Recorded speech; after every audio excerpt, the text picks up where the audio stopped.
신바람 사연 아파트. 오늘의 사연 시작하겠습니다. 안녕하세요. 올해가 지나가기 전 사랑하는 남자친구와 결혼을 계획하고 있던 20대 후반의 여성입니다. 이제는 핑크빛 미래가 저희를 기다리고 있을 줄 알았는데, 제가 이런 사연 속의 주인공이 될 줄은 상상도 못했습니다. 제 남자친구는 무명 배우였습니다. 저는 광고회사에 다니고 있었고요. 광고에 필요한 배역들을 섭외하다가 어떤 영화의 단역으로 나온 남자친구를 보고 제가 첫눈에 반했습니다. 2달 가까이 혼자 영화만 돌려보며 마음고생을 했는데, 그런 제 상황을 알게 된 친구가 자기가 다리를 놔줄 거냐고 묻더라고요. 친구는 당시 연예기획사에서 일하고 있었거든요. 그렇게 마침내 동화 속 왕자님 같던 남자친구와 소개팅을 하게 되었습니다. 이제껏 겉모습만 보고 사랑에 빠진 상황이었지만, 한 번 만나보니 성격도 정말 좋더라고요. 별거 아닌 제 이야기에도 잘 웃어주고 저를 배려해주는 남자친구의 모습에 전 다시 한번 빠져들었습니다. 다행히 남자친구도 제가 마음에 들었던지 저에게 애프터 신청을 해왔고요. 그렇게 2달 가까이 연락도 하고 지내고 만나서 커피도 마시며 시간을 보냈습니다. 하지만 남자친구는 저에게 절대로 사귀자거나 여자친구가 되어달란 말은 하지 않더라고요. 서운하긴 했지만 이해는 할 수 있었습니다. 30대 초반이었던 남자친구는 연예계에 언제 본격적으로 진출할 수 있을지 크게 걱정하고 있었거든요. 혹시나 여자친구가 있다는 사소한 이유 하나 때문에 연예계 진출이 무산될 수도 있을 수도 있다 보니 저도 많이 조심스러웠습니다. 그런 남자친구에게 제가 해줄 수 있는 건 묵묵히 뒤에서 조용한 응원을 전하는 것뿐이었어요. 그렇게 반년 정도를 지내고 저는 마음을 접었습니다.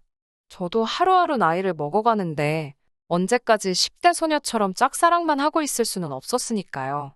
시련으로 아픈 마음도 달래고 이참에 제 능력이나 더 쌓을 생각으로 해외 유학을 준비하기 시작했습니다.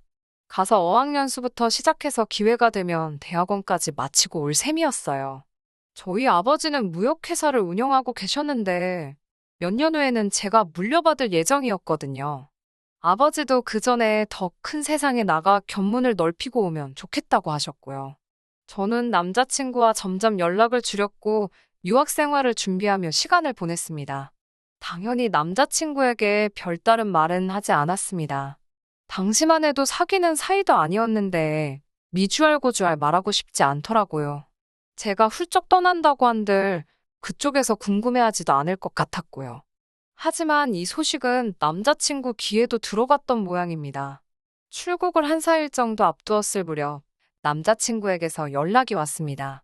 진작 말하지 못해서 미안하다며 지금이라도 자기 여자친구가 되어줄 수 있겠냐고 묻더라고요. 생각지도 못한 뒤늦은 남자친구의 고백이 난감했습니다. 아직 마음이 남아있긴 했지만 그렇다고 제 계획을 수정하거나 취소하고 싶지는 않았거든요. 남자친구에게 기다려줄 수 있겠냐고 물으니 그러겠다 했습니다. 그 이후로 한동안 문자와 전화로 서로 안부를 물으며 지냈어요. 하지만 한 1년쯤 되었을 무렵 남자친구가 저에게 할 이야기가 있다고 하더라고요. 얼마 전 중소기업에 취직을 했다고요.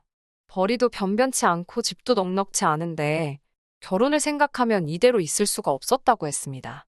솔직히 저는 표현은 안 했지만 남자친구가 그런 결정을 내렸다는 게 정말 기뻤네요. 그리고 얼마 지나지 않아 아버지로부터 충격적인 소식을 듣게 되었습니다. 얼마 전 어머니가 뇌출혈로 쓰러지셨다는 거예요. 다행히 바로 곁에 아버지가 계셨기에 골든타임을 지킬 수 있었고 지금은 괜찮아지셨다면서 그동안 멀리 있는 딸이 걱정할까봐 말씀을 못 하셨답니다. 매일같이 통화하던 엄마가 감기로 목소리가 안 나온다며 문자만 했을 때 제가 눈치를 챘어야 하는데 스스로 얼마나 한심하던지 속상한 마음에 며칠 동안 시도 때도 없이 눈물만 흘렸습니다. 그리고 고민 끝에 저는 유학 생활을 정리하기로 했어요. 이런 일이 한 번이라도 더 생긴다면 제 자신을 용서할 수 없을 것 같았거든요. 그렇게 한국에 들어왔고 당연히 남자친구와도 재회하게 되었습니다. 남자친구는 지금이라도 자기의 여자친구가 되어주면 안 되겠냐고 다시 한번 고백을 해왔고 이번엔 저도 좋다고 했습니다. 조금 멀리 돌고 돌았지만 저와 남자친구는 결국 만났어야 할 인연이라고 확신했어요. 한국으로 들어온 저는 전보다 더 좋은 조건으로 모기업 마케팅 부서에 들어가게 되었습니다. 복지나 수입 모든 면에서 월등히 좋은 조건이었는데 남자친구는 그런 저와 자신을 비교하면서 자존심이 많이 상한 눈치였어요.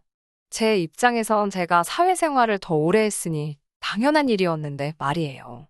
그리고 남자친구는 저희가 정식으로 사귀고 얼마 지나지 않아서부터 계속해서 결혼하자는 말을 입에 달고 살았습니다. 자기는 저와의 미래를 위해서 배우라는 꿈도 버리고 평범한 인생을 선택했다면서 말이에요. 저와 결혼하지 못하면 자기 인생은 아무런 의미가 없다고 하더라고요. 저는 그때만 해도 남자친구가 저를 너무 사랑해서 하는 말이라고 생각했지, 크게 의미를 두지는 않았습니다. 그리고 솔직히 저를 위해서 자기의 미래를 포기했다는 말은 부담스러웠고요. 결국 사귄 지 1년 정도 지났을 무렵 저희 아버지께서 남자친구를 한번 데려와 보라고 하시더라고요. 그리고 결과적으로 저희 아버지나 어머니 두 분 다 남자친구를 정말 마음에 들어 하셨습니다. 인물도 좋고 말투도 서글서글하다며 저를 많이 좋아하는 게 느껴져서 너무 좋다고 하셨습니다.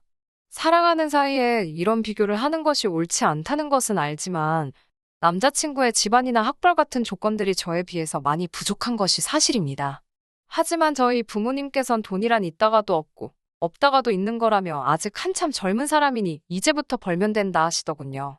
아버지는 한술 더 떠 저와 결혼하면 사위도 아들이다 생각하고 사업을 가르쳐야겠다고 하시더라고요.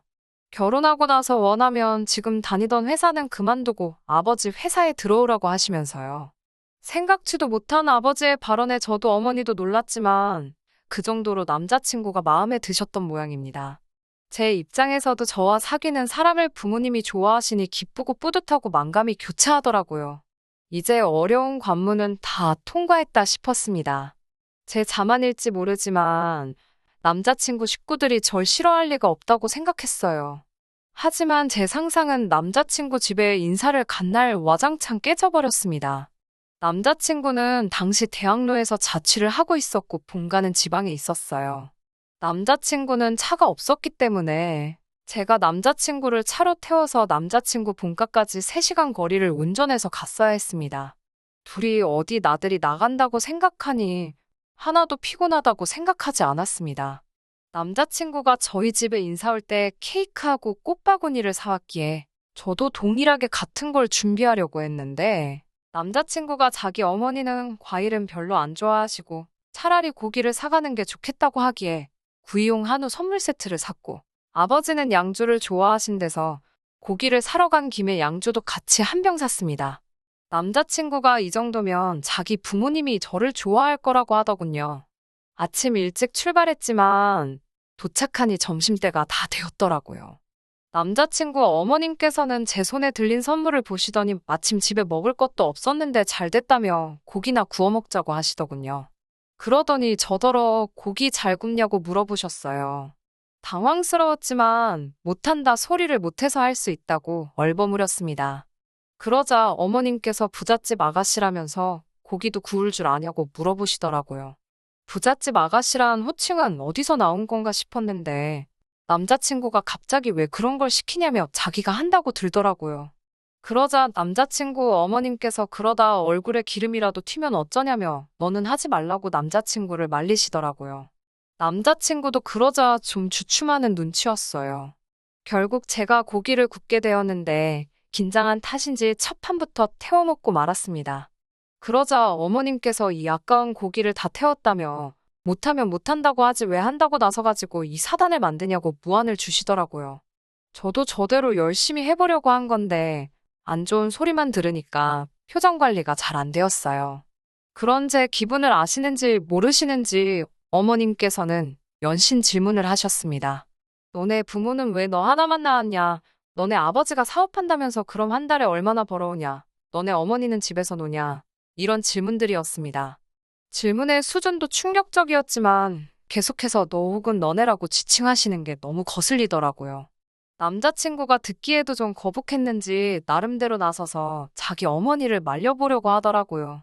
하지만 어머님은 자기가 뭐 못할 소리 했냐고 하시면서 저더러 불만 있냐고 물어보시더라고요. 그러더니 좀 사는 집딸이라고 유세 부릴 생각하지 말랍니다. 듣자 하니 당신 아들 대릴 사위로 부릴 생각인가 본데 너네 부모한테 꿈 깨라고 전하라고도 하셨어요. 그러면서도 저더러 결혼할 때 집 하나는 해올 수 있냐고 물어보셨습니다. 도대체 왜 저한테 이렇게 못되게 행동하시는지 이해할 수가 없었어요. 그래도 진짜 참아화를 낼 수는 없으니까 최대한 웃는 얼굴로 있으려고 노력하고 있었는데 어머님께서 절 보더니 넌 아까부터 왜 그렇게 웃냐면서 복 떨어지게 실실 웃는다고 어른 앞에서 그런 표정하는 거 아니랍니다. 남자친구가 어머님께 도대체 왜 그러시냐면서 저더러 그만 나가자고 그랬어요. 저도 모르게 그 순간 눈물이 핑 도는데 어머님께서 아버님께 절 가리키며 좀 보라고 아주 여우가 따로 없다 하셨습니다. 결국 제가 남자친구한테 아무래도 인사드리러 잘못 온 것 같다고 말하고 먼저 자리에서 일어났습니다. 감정이 너무 상해서 안녕히 계시라는 인사도 안 나오더라고요. 그렇게 집에 오려고 차에 올라탔는데 남자친구가 그럼 자기도 가겠답니다. 그런데 남자친구를 차에 태워주기도 싫더라고요. 솔직히 말하면 아예 꼴도 보기 싫었어요. 자기 부모님이 저를 그렇게 싫어하는 걸 정말 몰랐을까 싶더라고요. 저는 남자친구에게 알아서 올라오라고 했습니다. 남자친구 표정이 순식간에 어두워졌지만 그런 걸 신경 써줄 마음의 여유가 없었어요. 저 먼저 차 끌고 올라왔고 남자친구에게 계속해서 걸려오는 전화도 문자도 전부 다 무시해버렸습니다. 이런 사정도 모르고 저희 부모님께서는 인사는 잘하고 왔는지 물어보시더라고요. 올라오는 차 안에서 제 마음이 많이 진정이 됐는지 눈물은 더 이상 나오지 않았어요. 저는 부모님께 양쪽 집안 분위기가 많이 다른 것 같다는 식으로 대충 둘러대고 나중에 말씀드리겠다 했습니다. 하지만 절 낳고 길러주신 분들이니 당연히 뭔가 이상하다는 생각은 하셨을 거예요. 다만 제 기분을 배려해 주시느라 더 묻지 않으셨던 거겠지요. 이튿날 일어나 핸드폰을 확인하니 남자친구로부터 40통도 넘는 전화가 걸려와 있었습니다. 미안하다는 내용의 문자도 수십 통이 와 있었고요. 그 연락을 보는 순간 다시 어제 안 좋았던 감정들이 떠오르면서 머릿속이 복잡해지더라고요. 남자친구가 서울에는 잘 올라왔는지 출근 준비는 잘하고 있는지와 같은 쓸데없는 걱정도 되었고요. 점심시간이 되었을 무렵 모르는 번호로 전화가 걸려왔습니다. 평소라면 받지 않았겠지만 회사에서 진행 중인 프로젝트가 있었기 때문에 안 받을 수가 없었어요. 그런데 거래처 사람이 아니었습니다. 남자친구의 부모님이셨어요. 어머님이 말씀하시고 뒤에서 아버님이 뭐라고 한마디 더 하시는 게 어렴풋이 들려왔습니다. 어머님이 저더러 어디냐며 얼굴 좀 보자고 하시더군요. 저는 더 하실 말씀이 남으셨냐고 물었는데 어머님께서는 일방적으로 어떤 장소와 시간을 문자로 보내주셨습니다. 그냥 무시해버릴까도 생각했지만 아직 남자친구랑 헤어지기 전이기도 했고 헤어질 때 헤어지더라도 도대체 왜 저한테 그러시는 건지 이유라도 알아야겠다 싶었습니다. 그렇게 며칠 뒤 어머님이 말씀하신 장소에 나갔습니다. 어머님께서는 저를 보더니 지난번에 말이 너무 심했다면 미안하다고 사과를 하시더군요. 병 주고 약 주고도 아니고 이게 무슨 상황인가 싶어서 아무 말도 하지 않았습니다. 그러자 저더러 너는 어른이 말을 하면 뭐 대꾸가 있어야지. 생글생글 웃기도 하고 그래야 뭐 예쁘다는 생각이 들지 않겠냐고 짜증을 내시더군요. 지난번엔 웃고 있다고 뭐라고 하셨으면서 오늘은 안 웃는다고 뭐라 하시니 더 할 말이 없었습니다. 무엇보다 어머님이 저를 대하시는 태도에는 하나도 변화가 없었으니까요. 어머님은 저에게 단도직입적으로 물어보실 게 있다고 하셨습니다. 만약에 이 질문들에 제대로 대답을 하면 당신 아들과 결혼하는 걸 허락해 주신다면서요. 이미 저는 남자친구와 헤어지는 쪽으로 결정을 내린 상황이긴 했지만 그 질문들이 궁금하긴 하더라고요. 어머님께서는 저에게 결혼할 때 집을 해올 수 있는지 물어보셨습니다. 솔직히 저희 아버지라면 해주시고도 남으실 분이지만 저는 못 해간다고 말씀드렸습니다. 저도 모아둔 돈이 많은 편은 아니어도 좀 있었는데 남자친구는 거의 없었으니까요. 어떻게 어머님 기분이나 자존심이 상하지 않도록 제가 대답할 수 있을지 잠깐이나마 고민해봤지만 딱히 별다른 방법이 떠오르지 않더라고요. 결국 제가 다시 여쭤보게 되었습니다. 만약 제가 집을 해가면 집안에 혼수랑 예단을 남편이 해오는 거냐고요. 그러자 어머님께서는 혼수야 남자친구가 자취하면서 쓰는 거 쓰면 되고 예단은 원래 여자가 남자 쪽에 하는 거라며 저더러 그런 기본적인 것도 모르고 결혼을 하겠다는 거냐고 혀를 차시더군요. 어머님의 행동 하나하나가 제 신경을 날카롭게 만들었습니다. 저도 더는 어머님의 구박을 참을 수가 없어서 다시 여쭤봤습니다. 왜 제가 집을 해와야 하냐고요. 그러자 어머님이 어이없다는 듯 저를 쳐다보시더니 거울 좀 보랍니다. 제 인물에 당신 아들이 가당키나 하냐고요. 그러면서 저만 아니었으면 당신 아들은 대스타가 될 인물인데 저 때문에 당신 아들 팔자가 꼬였답니다. 그걸 보상받으려면 집 한 채로도 부족하다며 그나마 저희 집이 잘 산다니 허락해주는 줄 알라고 하셨어요. 그러면서 어머님은 처음부터 남편 뒷바라지나 하고 현모양처 같은 며느리 보려고 했지 돈 몇 푼 있다고 목에 힘주고 당신 아들 마음 고생시키는 며느리는 트럭으로 갖다 줘도 싫답니다.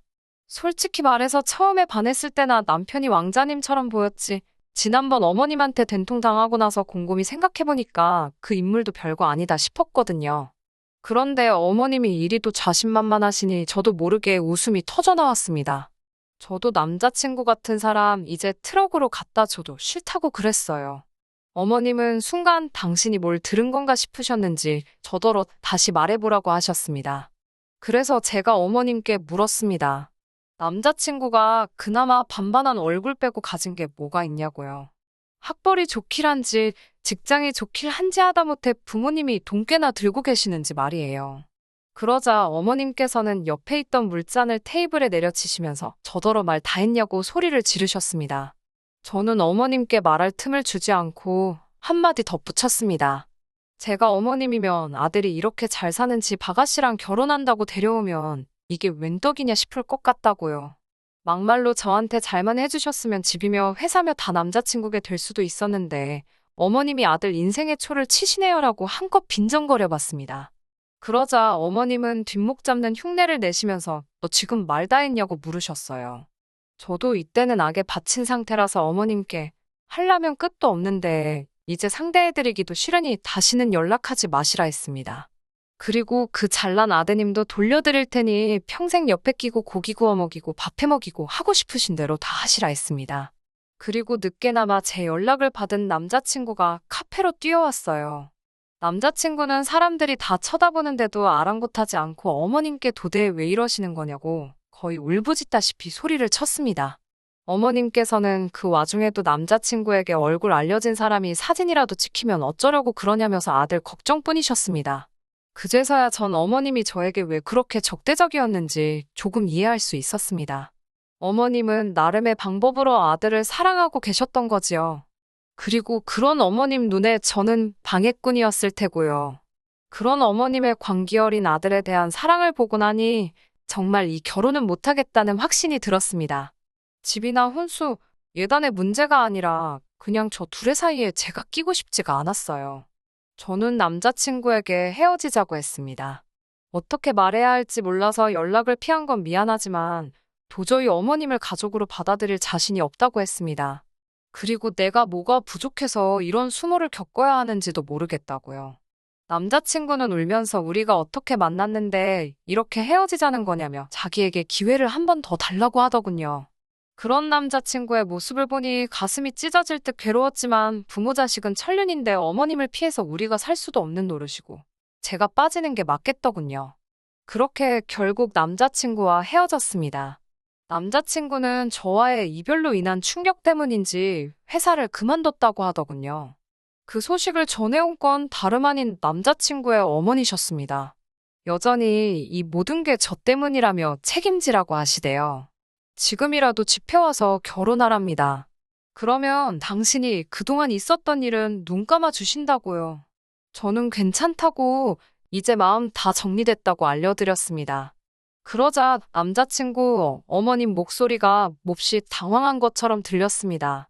저는 더 하실 말씀 없으시면 끊겠다고 정중히 인사를 드리고 수화기를 내려놓았습니다. 그 이후로 더는 소식을 듣지 못했네요. 지금은 저 역시 다시 해외로 나갈 준비를 하고 있어요. 속사정을 모르시는 친정 부모님께서는 헤어졌다는 제 이야기에 안타까워하셨지만 그래도 당신 딸이 새로운 도전을 다시 시작하겠다니 멋지다며 잘해보라 응원해 주셨어요. 운명의 짝이라고 생각했던 남자친구와 이렇게 헤어지고 나니 솔직히 눈물도 나지 않고 마음이 헛헛하고 씁쓸하기만 하네요. 그래도 과거에 매어 살 수는 없잖아요. 행복하게 살도록 노력하겠습니다.